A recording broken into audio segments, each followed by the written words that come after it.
हे बघा, दातामध्ये कॅव्हिटी झाली याचा अर्थ असं नाही की डायरेक्ट आपल्याला रूट कॅनलच करावं लागेल.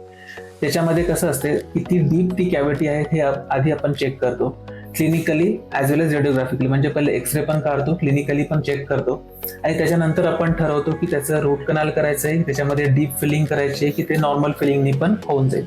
तर असं नाही आहे की तुमच्या दातामध्ये तुम्हाला कॅव्हिटी दिसत आहे तर डायरेक्ट आपल्याला रूट कॅनल करून कॅपच लावावं लागेल, असं काही नाही आहे. पहिले आपण पूर्ण चेकअप करतो. म्हणून आम्ही कधी कधी फोनवर सांगत नाही. पेशंटला वाटतं की कॅव्हिटी झाली तर आपण डायरेक्ट रूट कॅनलच केला पाहिजे, म्हणून आम्ही त्यांना पहिले क्लिनिकला बोलवतो, प्रॉपर चेकअप करतो आणि नंतर आपण ट्रीटमेंट डिसाईड करतो. असं कितीदा झालेलं आहे की पेशंटने आम्हाला ऍक्च्युली फोनवर सांगितलं की डॉक्टर आम्हाला रूट कॅनल करायचं, किती खर्च आहे, पण त्यांना आम्ही क्लिनिकला बोलवलं, चेक केल्यावर असं समजलं की रूट कॅनलची गरजच नव्हती, नॉर्मल फिलिंगनी पण त्यांचं काम झालेलं आहे.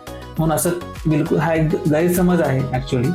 कॅव्हिटी झाली आहे याचा अर्थ रूट कॅनल लागेल आता आपल्याला, असं नाही आहे. ते तुमच्या सिम्पटम्सवर डेव्हलप करते, तुमचे काय सायन्स अँड सिम्पटम्स आहे, क्लिनिकली ती कॅव्हिटी किती डीप आहे, रेडिओग्राफिकली त्याचे काय आम्हाला सायन्स दिसत आहे, त्याप्रमाणे आपण समोर डिसाईड करतो की आपल्याला फिलिंग करायची आहे, डीप फिलिंग करायची आहे की आपल्याला रूट कॅनल ट्रीटमेंट करायची.